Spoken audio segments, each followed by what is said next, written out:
ಓಂ ಶ್ರೀ ಗುರು ಬಸವಲಿಂಗಾಯ ನಮಃ. ತಮ್ಮ ಪ್ರೀತಿಯ ಜಂಬೂ ಸವಾರಿ ಎಂಬ ಈ ಕಾರ್ಯಕ್ರಮಕ್ಕೆ ತಮ್ಮೆಲ್ಲರಿಗೂ ಸ್ವಾಗತ, ಶುಭ ಸ್ವಾಗತ. ಇಂದಿನ ಸಂಚಿಕೆಯ ವಿಷಯ ಪರಿಪೂರ್ಣತೆ. ಇಂದು ನಾನು ನಮ್ಮ ಕನ್ನಡ ನಾಡಿನ ಶ್ರೇಷ್ಠ ಸ್ವಾಮೀಜಿಯೊಬ್ಬರು ಹಾಗೂ ಅವರ ಭಕ್ತರ ನಡುವೆ ನಡೆದ ಒಂದು ವಿಶೇಷ ಘಟನೆಯೊಂದನ್ನು ತಮ್ಮೊಡನೆ ಹಂಚಿಕೊಳ್ಳಲಿದ್ದೇನೆ. ನಮ್ಮ ಕನ್ನಡ ನಾಡು ಕಂಡ ಶ್ರೇಷ್ಠ ಸಂತ, ಮಹಾಮಾನವತಾವಾದಿ, ಮಹಾನ್ ಧಾರ್ಮಿಕ ನಾಯಕ ಹಾಗೂ ನಡೆದಾಡುವ ದೇವರು ಎಂದೇ ಖ್ಯಾತರಾದ ಪರಮಪೂಜ್ಯ ಶ್ರೀ ಸಿದ್ದೇಶ್ವರ ಮಹಾಸ್ವಾಮೀಜಿ ಹಾಗೂ ಅವರ ಭಕ್ತರ ನಡುವೆ ನಡೆದ ನಮ್ಮೆಲ್ಲರ ಬದುಕಿಗೂ ಸಹ ದಾರಿದೀಪವಾಗಬಲ್ಲ ಒಂದು ವಿಶೇಷ ಘಟನೆಯನ್ನು ತಮ್ಮೆದುರು ಪ್ರಸ್ತಾಪಿಸಲಿದ್ದೇನೆ. ಪೂಜ್ಯ ಸ್ವಾಮೀಜಿಯವರ ಜೀವನವೇ ಒಂದು ದಿವ್ಯ ಭವ್ಯ ದೀಪ. ಇನ್ನು ಅವರ ಜೀವನದಲ್ಲಿ ನಡೆದ ಘಟನೆಗಳೆಂದರೆ ಅವೆಲ್ಲವೂ ಒಂದೊಂದು ವಿಶೇಷ ದೀಪವಿದ್ದ ಹಾಗೆ. ಬಾಳಿಗೆ ಬೆಳಕು ನೀಡುವುದೇ ಅವುಗಳ ಮೂಲ ಧ್ಯೇಯ. ಪೂಜ್ಯರ ವಿಚಾರಧಾರೆಗಳು ಹಾಗೂ ಉಪದೇಶಗಳು ನಮ್ಮೆಲ್ಲ ಭಕ್ತ ಜನರಿಗೆ ದಾರಿದೀಪಗಳಾಗಿವೆ ಎಂಬುದರಲ್ಲಿ ಎರಡು ಮಾತೇ ಇಲ್ಲ. ಇಲ್ಲಿ ಪೂಜ್ಯರು ಹಾಗೂ ಕೇವಲ ಇಬ್ಬರು ದಂಪತಿಗಳು. ಆ ಭಕ್ತರ ನಡುವೆ ನಡೆದ ಈ ಘಟನೆಯಲ್ಲಿನ ಶ್ರೀಗಳ ವಿಚಾರಧಾರೆ ಹಾಗೂ ಅವರ ಉಪದೇಶಗಳು ನಮ್ಮೆಲ್ಲರಿಗೂ ಕೂಡ ದಾರಿದೀಪವಾಗಿವೆ ಹಾಗೂ ಅನುಕರಣೀಯವಾಗಿವೆ. ಬನ್ನಿ ಹಾಗಾದರೆ ಆ ಘಟನೆ ಏನು ಹಾಗೂ ಅಲ್ಲಿನ ಶ್ರೀಗಳ ವಿಚಾರಧಾರೆ ಉಪದೇಶಗಳು ಯಾವುವು ಎಂಬುದನ್ನು ತಿಳಿಯೋಣ. ವಿಜಯಪುರ ಸಮೀಪದ ಒಂದು ಹಳ್ಳಿಯಲ್ಲಿ ಒಬ್ಬ ರೈತನಿಗೆ ಹೊಲದಲ್ಲಿ ಕೆಲಸ ಮಾಡುವಾಗ ಒಂದು ಮುತ್ತು ಸಿಗುತ್ತದೆ. ಅತಿ ಪ್ರಖರವಾಗಿ ಹೊಳೆಯುವ ಅದರ ಮಹತ್ವ ಆ ರೈತನಿಗೆ ಗೊತ್ತಿಲ್ಲ. ಆದರೂ ಇದರಲ್ಲಿ ಏನೋ ವಿಶೇಷ ಇರಬೇಕು ಎಂದು ತಿಳಿದು ಮನೆಗೆ ತೆಗೆದುಕೊಂಡು ಹೋಗಿ ಹೆಂಡತಿಗೆ ತೋರಿಸುತ್ತಾನೆ. ಅದನ್ನು ಸ್ವಲ್ಪ ಸರಿಯಾಗಿ ನೋಡಿದ ಹೆಂಡತಿ, ರೀ, ಇದು ಸಾಧಾರಣ ಮುತ್ತಲ್ಲ, ಬಹುಶಃ ಇದು ತುಂಬಾ ಬೆಲೆಬಾಳುವ ಮುತ್ತಾಗಿರಬೇಕು. ಯಾವುದಕ್ಕೂ ನಮ್ಮ ಪರಿಚಯದ ಅಕ್ಕಸಾಲಿಗರಿಗೆ ತೋರಿಸೋಣ ಎಂದು ಹೇಳಿ ತಕ್ಷಣವೇ, ಅಲ್ರಿ, ಎಲ್ಲಿಂದ ತಂದ್ರಿ ಇದನ್ನ ಅಂತ ಕೇಳಿದಾಗ ರೈತ, ನಮ್ಮ ಹೊಲದಲ್ಲಿ ಕೆಲಸ ಮಾಡುವಾಗ ಸಿಕ್ಕಿತು ಎಂದು ಹೇಳಲು ಸ್ವಲ್ಪ ನಿರಾಳಳಾದ ಅವಳು, ಸರಿ, ಹಾಗಾದರೆ ಬನ್ನಿ, ನಮ್ಮ ಪತ್ತಾರ ಶಂಕರಣ್ಣನಿಗೆ ಇದನ್ನು ತೋರಿಸಿ ಇದರ ಬಗ್ಗೆ ತಿಳಿದುಕೊಂಡು ಬರೋಣ ಎಂದವಳೇ ಗಂಡನೊಡನೆ ಶಂಕರನ ಅಂಗಡಿಗೆ ಬರುತ್ತಾಳೆ. ಆಗ ಬಾಸಿದ್ದನ್ನ, ಬಾಗವರಕ್ಕ ಎಂದು ಇವರನ್ನು ಒಳಗೆ ಕರೆದ ಶಂಕರನ್ನ ಇವರು ತಂದ ಮುತ್ತನ್ನು ಸರಿಯಾಗಿ ಪರೀಕ್ಷಿಸಿ ನೋಡಿ, ಇದು ತುಂಬಾ ಬೆಲೆ ಬಾಳುವ ಮುತ್ತು, ಬಹುಶಃ ಮೊದಲನೇ ರಾಜರ ಕಾಲದ್ದಿರಬೇಕು, ನಿಮ್ಮಲ್ಲಿ ಹೇಗೆ ಬಂತು ಎಂದಾಗ ನಡೆದ ವೃತ್ತಾಂತವನ್ನು ತಿಳಿಸಲು, ಆಯಿತು, ನೀವು ತುಂಬಾ ಅದೃಷ್ಟವಂತರು, ಇದನ್ನು ಯಾರಿಗೂ ಕೊಡಬೇಡಿ, ನಿಮ್ಮ ಹತ್ತಿರವೇ ಇಟ್ಟುಕೊಳ್ಳಿ ಅಂದವನೇ ಮತ್ತೊಮ್ಮೆ ಮುತ್ತನ್ನು ತಿರುಗಿಸಿ ನೋಡಲಾಗಿ ಅದರ ಮೇಲೊಂದು ಕಪ್ಪು ಚುಕ್ಕೆ ಇರುವುದನ್ನು ಕಂಡು, ಅರೆರೆರೆ, ಈ ಮುತ್ತೇನೋ ತುಂಬಾ ಚೆನ್ನಾಗಿದೆ, ಆದರೆ ಈ ಕಪ್ಪು ಚುಕ್ಕೆ ಎಂದು ಇರದಿದ್ದರೆ ಇನ್ನೂ ಚೆನ್ನಾಗಿತ್ತು. ನೋಡಿ, ನಿಮ್ಮಿಷ್ಟ, ಇದನ್ನು ನಿಮ್ಮೊಂದಿಗೆ ಇಟ್ಟುಕೊಳ್ಳುವುದು ಅಥವಾ ಬಿಡುವುದು ನಿಮಗೆ ಬಿಟ್ಟದ್ದು. ನೀವು ಮಾರಬಹುದು ಅಥವಾ ನಿಮ್ಮಲ್ಲಿಯೇ ಇಟ್ಟುಕೊಳ್ಳಬಹುದು. ಆದರೆ ನಾ ಮೊದಲು ಹೇಳಿದ ಹಾಗಲ್ಲ. ಈಗ ಇದಕ್ಕೆ ಅಷ್ಟೊಂದು ಬೆಲೆ ಬರುವುದಿಲ್ಲ. ಇದರ ಮೇಲೆ ಕಪ್ಪು ಚುಕ್ಕೆ ಇರೋದ್ರಿಂದ ಇದನ್ನ ನಿಮ್ಮ ಹತ್ತಿರ ಇಟ್ಕೋಬೇಕೋ ಬೇಡವೋ ಅನ್ನೋದನ್ನ ಯಾರಾದರೂ ಸ್ವಾಮಿಗಳ ಹತ್ತಿರ ಕೇಳಿ ನೋಡಿ ಎಂದು ಹೇಳುತ್ತಾನೆ. ಆಗ ಗೌರಕ್ಕ, ಆಯ್ತು ಶಂಕರಣ್ಣ, ನೀ ಹೇಳಿದಂತೆ ಮಾಡುತ್ತೇವೆ, ಮತ್ತೆ ನಿನ್ನನ್ನು ಭೇಟಿ ಆಗ್ತೀವಿ ಎಂದು ಹೇಳಿದವಳೇ ಆ ಮುತ್ತನ್ನು ಭದ್ರವಾಗಿ ಇಟ್ಟುಕೊಂಡು ಗಂಡನೊಡನೆ ಮನೆಗೆ ಬರುತ್ತಾಳೆ.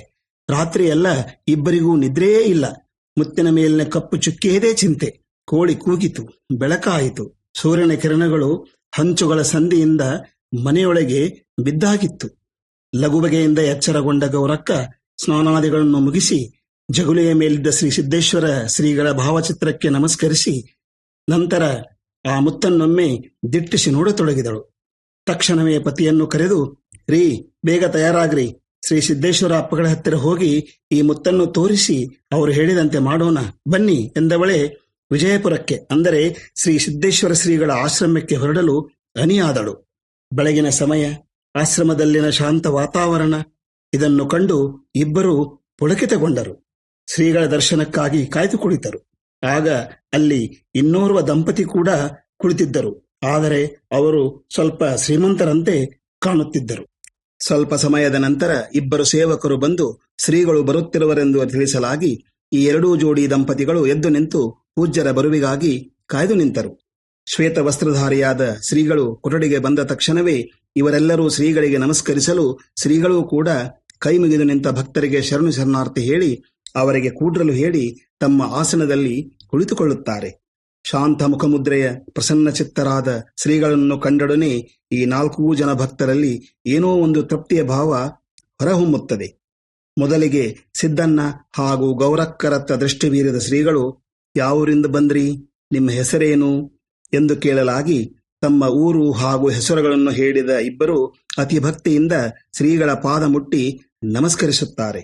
ಆಗ ಶ್ರೀಗಳು, ಹೇಳ್ರಿ, ಏನು ವಿಶೇಷ ಬಂದದ್ದು ಎನ್ನಲಾಗಿ ಗೌರಕ್ಕ, ಅಪ್ಪ ಅವರ ಮೊದಲು ಅವರು ಬಂದಾರ್ರಿ ಎನ್ನುತ್ತಾ ಆ ಶ್ರೀಮಂತ ದಂಪತಿಗಳನ್ನು ತೋರಿಸಲಾಗಿ ತಕ್ಷಣವೇ ಆ ದಂಪತಿಗಳು, ಇರಲಿ, ನೀವು ಮೊದಲು ಅಪ್ಪ ಅವ್ರ ಜೊತೆ ಮಾತಾಡ್ರಿ, ಆಮೇಲೆ ನಾವು ಬರ್ತೀವಿ ಎಂದಾಗ ಅವರತ್ತ ಪ್ರೀತಿಯ ದೃಷ್ಟಿ ಹರಿಸಿ ನಸುನಕ್ಕ ಶ್ರೀಗಳು, ಅವರು ಬಹಳ ದಿನದಿಂದ ಈ ಆಶ್ರಮಕ್ಕೆ ಬರ್ತಾರ, ಅವರೇನು ಹೊಸಬರಲ್ಲ, ನನಗೆ ಅವ್ರ ಜೊತೆ ಆಮೇಲೆ ಮಾತಾಡ್ತೀನಿ, ಬರ್ರಿ, ನೀವು ಮುಂದೆ ಬರ್ರಿ, ನಿಮ್ಮ ವಿಚಾರ ಏನ್ ಹೇಳ್ರಿ ಎಂದಾಗ ಮತ್ತೊಮ್ಮೆ ಶ್ರೀಗಳ ಪಾದ ಮುಟ್ಟಿ ನಮಸ್ಕರಿಸಿದ ಇವರು ಅಲ್ಲೇ ಶ್ರೀಗಳ ಹತ್ತಿರದಲ್ಲೇ ಕುಳಿತುಕೊಳ್ಳುತ್ತಾರೆ. ಆಗ ಗೌರಕ್ಕ ತನ್ನ ಸೆರಗಿನ ಅಂಚಿನಿಂದ ಗಟ್ಟಿಯಾಗಿ ಕಟ್ಟಿಕೊಂಡಿದ್ದ ಆ ಮುತ್ತನ್ನು ಬಿಡಿಸಿ ಹೊರತೆಗೆದು ಶ್ರೀಗಳ ಕೈಗೆ ಕೊಡುತ್ತಾ, ಅಪ್ಪ ಅವ್ರ, ಇದು ನಮ್ಮ ಹಿರಿಯ ನಮ್ಮ ಹೊಲದಾಗ ಕೆಲಸ ಮಾಡುವಾಗ ಸಿಕ್ಕೇತ್ರಿ, ಇದು ಬಾಳ ಚಲೋ ಮುತ್ತಂತ್ರಿ, ಆದ್ರ ಇದ್ರ ಮ್ಯಾಲ ಒಂದು ಕರಿ ಚುಕ್ಕಿ ಐತ್ರಿ, ಅದಕ್ಕ ಇದನ್ನ ನಾವು ಮನೆಯಾಗ ಇಟ್ಕೊಳ್ಳೋನು ಬ್ಯಾಡೋ ಅಂತ ತಮ್ಮನ್ ಕೇಳಾಕ್ ಬಂದೀವ್ರಿ ಅಪ್ಪ ಎನ್ನಲು ಸಿದ್ದಣ್ಣ ಕೂಡ ಹೌದ್ರಿ ಅಪ್ಪ ಎಂದು ಅತಿ ವಿನಯದಿಂದ ಹೇಳುತ್ತಾನೆ. ಆಗ ಶ್ರೀ ಸಿದ್ದೇಶ್ವರ ಅಪ್ಪಾಜಿಯವರು ಹೇಳಿದ ಮಾತುಗಳು ಏನು ಗೊತ್ತೇ? ಗೌರಕ್ಕ ಹಾಗೂ ಸಿದ್ದಣ್ಣ ಅಷ್ಟೇ ಅಲ್ಲ, ನಾವು ನೀವು ಕೂಡ ಕೇಳಿ ತಿಳಿದುಕೊಳ್ಳುವಂತ ಅಪೂರ್ವ ನುಡಿಗಳು. ಹಾಗಾದ್ರೆ ಕೇಳೋಣ ಬನ್ನಿ ಪೂಜ್ಯರ ನುಡಿಗಳನ್ನು. ಮುತ್ತನ್ನೊಮ್ಮೆ ತಿರುಗಿಸಿ ನೋಡಿದ ಶ್ರೀಗಳು, ನೋಡುವ ಗೌರಕ್ಕ, ಸಿದ್ದಣ್ಣ, ನಿಮ್ಮ ಚಿಂತಿ ತಿಳಿತ್ ನನಗ. ಈ ಮುತ್ತರ ಬಾಳ ಚಲೋ ಐತಿ, ಆದ್ರ ಈ ಕರಿ ಚುಕ್ಕಿ ಒಂದ್ ಐತಲ್ಲ ಅನ್ನೋದ ನಿಮ್ಮ ಚಿಂತಿ, ನಿಮ್ಮ ಆತಂಕ, ಹೌದಲ್ಲೋ? ಹಂಗಾದ್ರ ಹೇಳ್ತೀನಿ ಕೇಳ್ರಿ ಅಂದವರೇ, ಯಾವ ನದಿ ನೀರ ಸ್ವಚ್ಛ ಇರ್ತತಿ, ನಾವು ಅದನ್ನು ಸ್ವಚ್ಛ ಮಾಡಿ ಕುಡಿತೀವಿಲ್ಲೋ? ಯಾವ ಹಾದಿ ನೆಟ್ಟಗಿರ್ತತಿ, ತಗ್ಗಾದಿನ್ನಿ ತುಂಬಿರ್ತಾವ. ನೆಟ್ಟನ್ ರಸ್ತೆದಾಗ ಜೋರ್ ಹೋಗಿ ತಗ್ಗಾದಿನ್ನಿ ಇದ್ದಾಗ ಸಾವಕಾಶ ಗಾಡಿ ನಡೆಸಿ ಊರು ಮುಟ್ತೀವಿಲ್ಲೋ? ಹಣ್ಣ ಕಾಯಪಲ್ಲೆ ತರಾಕ್ ಹೋದಾಗ ಅತ್ತ ಇತ್ತ ಹತ್ತಿದ ಹಣ್ಣ ಕೊಳತ ಬಾಜಿ ಅಲ್ಲೇ ಬಿಟ್ಟು ಚಲೋದಷ್ಟನ್ನ ನಾವು ತರ್ತೀವಿಲ್ಲೋ ಆರಿಸಿ? ಮನಿ ಬಿಟ್ಟು ಹೊರಬಿದ್ರ ಎಲ್ಲಾರು ಚಲೋ ಮಂದಿನ ಸಿಗ್ತಾರೇನು, ಚಲೋ ಮಂದಿನ ಭೇಟಿ ಆಗ್ತಾರೇನು? ಹಂಗೂ ಹಿಂಗೂ ಎಲ್ಲಾರು ಇರ್ತಾರ. ಚಲೋ ಅನಿಸಿದವ್ರನ್ನ ಮಾತಾಡಿಸಿ ಉಳಿದವ್ರನ್ನ ಅಲ್ಲೇ ಬಿಟ್ಟು ಸುಮ್ಮನ ನಾವು ಮನಿಗೆ ಬರ್ತೀವಿಲ್ಲೋ? ಹಿಂಗ ಈ ಜಗತ್ತಿನ್ಯಾಗ ಎಲ್ಲಾ ಇರ್ತತಿ. ಮುದ್ದಿನ ಮೊಲಾನು ಇರ್ತತಿ, ಹಾಂಗ ಮೋಸಗಾರ ತೋಳನೂ ಇರ್ತತಿ. ಈ ಜೀವನ ಅಂದ್ರ ಒಳ್ಳೇದು ಕೆಟ್ಟದ್ದು ಕಷ್ಟ ಸುಖ ಎಲ್ಲಾನು ಇರ್ತತಿ.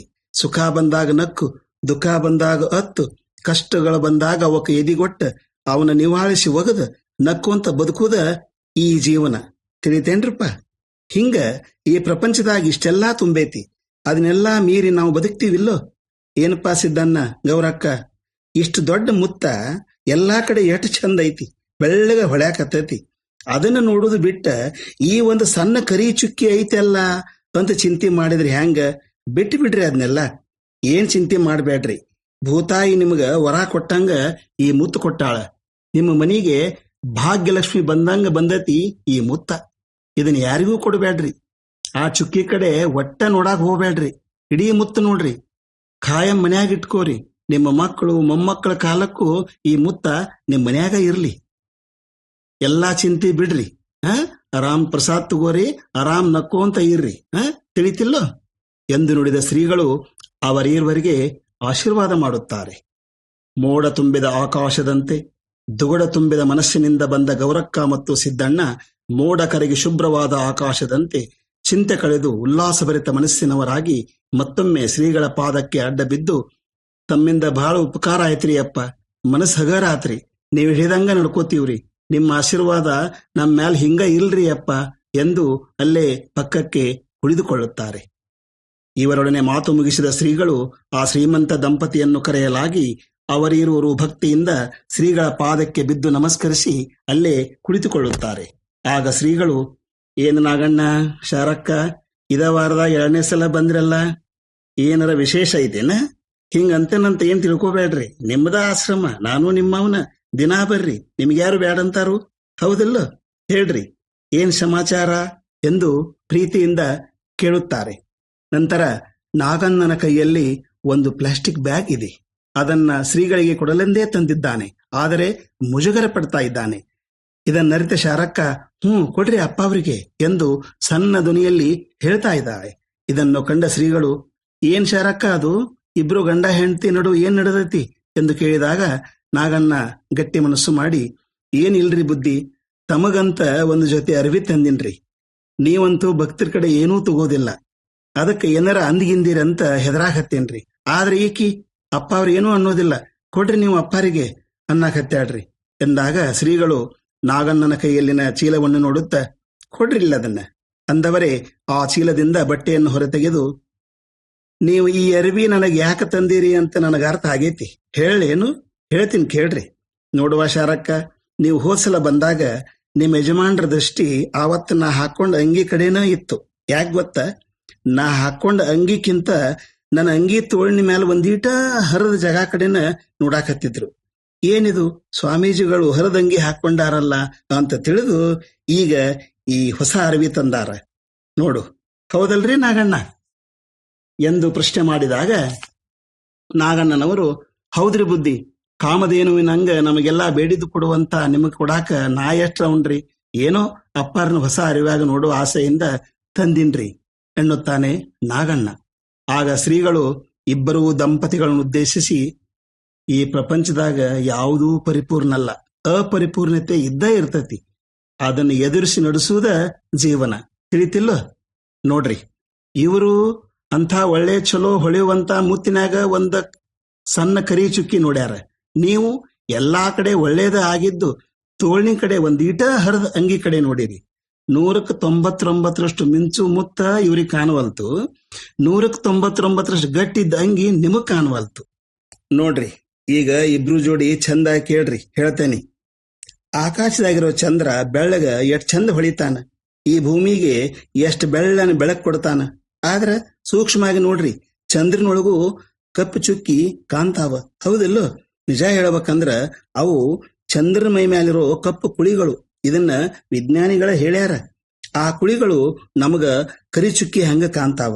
ಹಿಂಗಂತ ಚಂದ್ರ ಚಂದ ಕಾಣುವುದಿಲ್ಲೇನು? ಅವನ ಬೆಳಕ ಭೂಮಿ ಮೇಲೆ ಬಿದ್ದು ಬೆಳದಿಂಗಳು ಮೂಡುವುದಿಲ್ಲೇನು? ಸೂರ್ಯ ಚಂದ್ರ ಈ ಜಗತ್ತಿಗೆ ತುಂಬಾ ದೊಡ್ಡವರು, ಅವರೇ ಹಿಂಗದಾರು, ಇನ್ನ ನಾವ್ಯಾಕೆ ಇಲ್ಲದಕ್ಕೆ ಚಿಂತೆ ಮಾಡಬೇಕು ಎಂದು ನಸುನಗುತ್ತ ಹೇಳಿದ ಶ್ರೀಗಳು ನಾಗಣ್ಣ, ಶಾರಕ್ಕ ಕೊಟ್ಟ ಬಟ್ಟೆಯನ್ನು ಸೇವಕರ ಕೈಗಿಟ್ಟು, ಆಯ್ತು ನಾಗಣ್ಣ, ಶಾರಕ್ಕ, ಈ ಹೊಸ ಬಟ್ಟಿ ನಾ ತೊಡಬೇಕಂತ ನಿಮ್ಮ ಆಸೆ ಐತಿ, ನಿಮ್ಮ ಆಸೆ ಈಡೇರ್ತೈತಿ. ನೀವು ಮುಂದಿನ ಸಲ ಬರುದ್ರಾಗ ನಾ ಇವನ್ನ ಹೊಲಿಸಿ ತೊಟ್ಕೋತೇನಿ, ಆತಿಲ್ಲೋ ಎನ್ನುತ್ತಾರೆ. ಆಗ ನಾಗಣ್ಣ ಶಾರಕ್ಕ ದಂಪತಿಗಳು ತುಂಬ ಸಂತಸಗೊಂಡು ಮತ್ತೊಮ್ಮೆ ಶ್ರೀಗಳ ಪಾದಗಳಿಗೆ ನಮಸ್ಕರಿಸಿ ಶ್ರೀಗಳ ಆಶೀರ್ವಾದ ಪಡೆಯುತ್ತಾರೆ. ಈ ನಡುವೆ ಮತ್ತೆ ಅಲ್ಲಿ ಅನೇಕ ಜನ ಭಕ್ತರು ಬಂದಿರುತ್ತಾರೆ. ಈ 2 ಜನ ದಂಪತಿಗಳನ್ನು ಆಶೀರ್ವದಿಸಿದ ಶ್ರೀಗಳು ನಂತರ ಉಳಿದ ಭಕ್ತರೊಡನೆ ಚರ್ಚೆ ನಡೆಸತೊಡಗುತ್ತಾರೆ. ಇತ್ತ ಶ್ರೀಗಳ ಆಶೀರ್ವಾದ ಹಾಗೂ ಬಾಳಿಗೆ ಬೆಳಕಾಗುವ ಶ್ರೀಗಳ ನುಡಿಗಳಿಂದ ಮನಸ್ಸನ್ನು ಹಗರು ಮಾಡಿಕೊಂಡ ಇರುವರೂ ದಂಪತಿಗಳು ತುಂಬಿದ ಹೃದಯದಿಂದ ಅತಿ ಸಂತಸಗೊಂಡವರಾಗಿ ತಮ್ಮ ತಮ್ಮ ಊರುಗಳಿಗೆ ತೆರಳುತ್ತಾರೆ. ನನ್ನ ಪ್ರಿಯ ಕೇಳುಗ ಬಾಂಧವರೇ, ಕೇಳಿದಿರಲ್ಲ ಶ್ರೀಗಳು ಹಾಗೂ ಭಕ್ತರ ನಡುವಿನ ಘಟನೆ ಹಾಗೂ ಅಲ್ಲಿನ ಶ್ರೀಗಳ ಆಶೀರ್ವಾದ ಪರನುಡಿಗಳನ್ನ. ಇದರಿಂದ ನಾನಂತೂ ತುಂಬಾ ಪ್ರಭಾವಿತನಾಗಿದ್ದೀನಿ. ಸಜ್ಜನರ ಸಂಘ ಹೆಜ್ಜೇನು ಸವಿದಂತೆ ಎಂಬ ನಾನುಡಿಯಂತೆ ನನಗಂತೂ ಹೆಜ್ಜೇನು ಸವಿದಷ್ಟು ಖುಷಿಯಾಗಿದೆ. ತಮಗೂ ಕೂಡ ಇದೇ ಅನುಭವವಾಗಿದೆ ಎಂದು ಭಾವಿಸಿದ್ದೇನೆ. ಶ್ರೀಗಳ ನುಡಿಗಳಂತೆ ಸುಖ ಬಂದಾಗ ನಲಿದು ಕಷ್ಟ ಬಂದಾಗ ಕನಲದ ಎದೆಗೊಟ್ಟು ಎದುರಿಸಿ ಕರಿ ಚುಕ್ಕಿ ಅಂತ ಸ್ವಲ್ಪ ಹರದ ಅಂಗಿ ಅಂತ ಸಣ್ಣ ಸಣ್ಣ ಸಂಗತಿಗಳನ್ನ ದೂರವಿರಿಸಿ ಅವುಗಳಿಗೆ ಲಕ್ಷ್ಯ ಕೊಡದ 99ರಷ್ಟು ದೊಡ್ಡದಾದ ಸುಖಮಯ ಜೀವನವನ್ನ ನಡೆಸುವುದ ಸರಿಯಾದ ಜೀವನ ಮಾರ್ಗ ಏನ್ರಪ್ಪ, ಹೌದಿಲ್ಲೋ? ಎಂಬಂತೆ ನಾವು ನೀವೆಲ್ಲ ಸರಳವಾದ, ದೃಢಮಯವಾದ, ಸುಖಮಯವಾದ ಜೀವನವನ್ನು ನಡೆಸೋಣ ಎಂದು ತಮಗೆ ತಿಳಿಸುತ್ತಾ, ಪರಮ ಪೂಜ್ಯರಾದ ಶ್ರೀ ಶ್ರೀ ಸಿದ್ದೇಶ್ವರ ಮಹಾಸ್ವಾಮೀಜಿಯವರ ಅಡಿದಾವರೆಗಳಲ್ಲಿ ನನ್ನ ಅನಂತ ಕೋಟಿ ಶರಣು ಶರಣಾರ್ಥಿಗಳನ್ನು ಅರ್ಪಿಸುತ್ತ, ಅಂತ ಮಹಾಚೇತನದ ಆಶೀರ್ವಾದ ನನ್ನ ಹಾಗೂ ತಮ್ಮೆಲ್ಲರ ಮೇಲೆ ಸದಾ ಇರಲಿ ಎಂದು ಬಯಸುತ್ತ ಇಂದಿನ ಸಂಚಿಕೆಗೆ ಈಗ ನಾನು ವಿರಾಮ ನೀಡುತ್ತಿದ್ದೇನೆ. ಮುಂದಿನ ಸಂಚಿಕೆಗಳಲ್ಲಿ ಇಂತಹ ಇನ್ನಷ್ಟು ಪುಣ್ಯಪುರುಷರ ಸಂತರ ಜೀವನ ಕಥನಗಳನ್ನು ತಮ್ಮೆದುರು ತರ್ತೀನಿ ಎಂದು ಹೇಳುತ್ತಾ ಮತ್ತೊಮ್ಮೆ ತಮ್ಮೆಲ್ಲರಿಗೂ ನನ್ನ ಶರಣಾರ್ಥಿಗಳು.